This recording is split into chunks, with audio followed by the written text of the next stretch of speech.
Saya ingin, menggarisbawahi judul dari acara ini akal-akalan itu tidak ada yang akal-akalan di sini.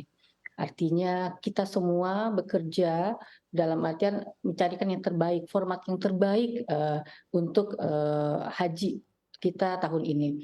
Begitu juga Kemenak, mereka punya alasan sendiri dengan 69, nah kami juga punya punya perhitungan sendiri dengan angka 40 tadi. Nah, dari situ kami ingin mengatakan bahwa beda perspektif antara, perhitungan yang pertama dengan sekarang.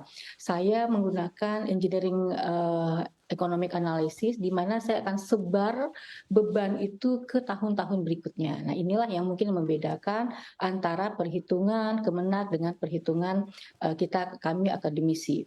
Nah, kita diberikan data, punya asumsi dulu bahwa, semua, dengan asumsi bahwa semua, haji itu 5,3 juta atau 5,26 juta. Dari situ kita diberitahu bahwa 221.000 itu adalah kuota. Kuota di mana kuota per hajinya kita bagi 5,26 dibagi 221.000. Nah, dari situ kita bergerak untuk membuat asumsi-asumsi. Nah, bedanya adalah bahwa kalau kita belajar, capital budgeting, kita berhitung dengan, engineering economic analysis, kita beban ini kita tahu bahwa 98,5 juta sekitar itu adalah biaya, sebenarnya real biaya yang dikeluarkan tahun kemarin. Dan setelah dihitung-hitung kembali oleh, Kemenak, di rapat tanggal 8 Februari ini, di depan Komisi 8 dikatakan bahwa paling bisa itu turun hanya 96, sekian juta rupiah biaya real yang akan dikeluarkan. Nah, untuk hal itu kami tidak, ikut campur karena itu bagi kami Kemenak dengan BPKH sangat, paham mengenai biaya real. Nah, jadi efisiensi, perhitungan biaya real yang akan dikeluarkan itu silahkan Komisi 8 dengan DPR, dengan Kemenak untuk menghitungnya. Nah, dengan asumsi yang sama bahwa biaya memang 96, sekian itu, kami mencoba membagi bebannya.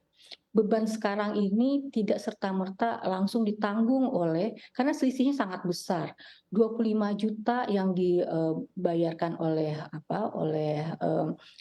setoran di awal, jemaah haji, kemudian dengan 98 atau 96 itu sangat besar gapnya. Beban itu bisa dibagi dengan menggunakan engineering economic analysis ke tahun-tahun berikutnya.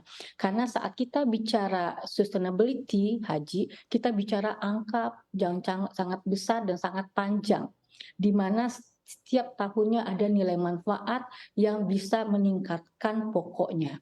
Jadi menggunakan hitungan, eee, kita mencoba membagi bebannya sehingga kalau seandainya tahun ini hanya 15 juta top up-nya dari 25.000, which is itu sebenarnya sudah dilakukan tahun lalu karena mungkin tahun lalu itu pembayaran sampai 39,5 ya. Nah, itu masih bisa sustain di masa yang akan datang, 20 atau 30, tidak serta-merta langsung habis di tahun 2028. Nah, bebannya dari mana, perhitungan itu mungkin di slide yang saya telah, berikan kepada, Komisi 8 bisa sangat jelas dilihat bahwa tentu kita punya uang 166 triliun sekarang yang merupakan setoran awal dan juga ada, nilai manfaat yang telah kelola oleh BPKH. Nah, angka itu cukup besar memang, tetapi tentu pembaginya akan banyak. Kita nggak bisa membaginya langsung 20 tahun, 30 tahun, sehingga akan jadi kecil sekali. Tidak begitu, kita menggunakan metode, kayak seperti kita menghitung time value of money, tapi dengan engineering, economic analysis kita membedakan setiap tahun tetap bebannya beda. Sebagai informasi, masalah sebenarnya sustainability dana haji ini adalah pertama ada pertanyaan besar dulu. Subsidi siapakah yang menanggung risiko harga yang tidak pasti, kemudian sumber dananya, dari mana sumber dana yang besar itu berasal apakah menggerus pembayaran, jemaah haji tahun, berikutnya yang belum berangkat atau bagaimana? Nah, ini perlu kita selesaikan permasalahannya. Kemudian portofolio investasi yang dilakukan oleh BPKH, kita tidak bisa terlalu berharap selalu tinggi. Kenapa? Kita tahu bahwa, dana haji ini sama juga sifatnya dengan pension fund, dengan life insurance, endowment fund, di mana pokoknya harus dipertahankan dan tidak boleh berkurang seperti itu. Nah, sehingga risknya harus rendah. Nah, risk manajemen yang rendah seperti low risk tentu low return. Nah, kita paham kalaupun ada nanti portofolio yang lebih ke ekuitas, mungkin itu diharapkan akan mendongkrak di atas risiko tetap tadi. Nah, pertanyaannya adalah haji itu naiknya sampai 3 kali lipat dari yang dibayarkan, di mana 98 juta itu hampir 3 kali lipat dari 25 juta atau 30 juta. Sehingga tidak cukup portofolio investasi, nilai manfaat pengelolaan itu dibebankan ke sana. Nah, sehingga kita mainkan waktu, time value di sini.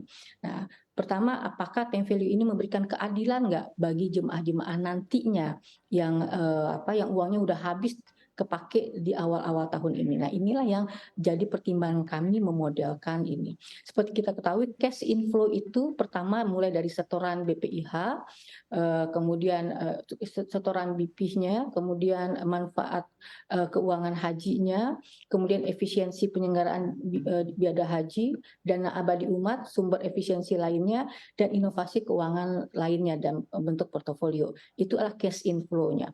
Cash outflow-nya adalah tentu penyelenggaraan ibadah haji yang 98, sekian juta tahun lalu dan mungkin bisa 96 juta tahun ini, kemudian operasional BPKH, penempatan dana investasi, pengembalian setoran jemaah haji, pembayaran nilai manfaat kegiatan kemaslahatan, dan pengembalian selisih saldo setoran. Itulah Baik. outflow-nya. Sehingga inflow dan outflow membuat kami berhitung bisa hanya dengan 40 juta tahun ini, walaupun kalau ada 50-50% lebih baik lagi. Kenapa? Kalau 50 juta lebih baik lagi berarti kita menambahkan bantuan cadangan untuk untuk BPKH memutarkannya ke investasi-investasi yang baik itu lebih besar. Mungkin itu.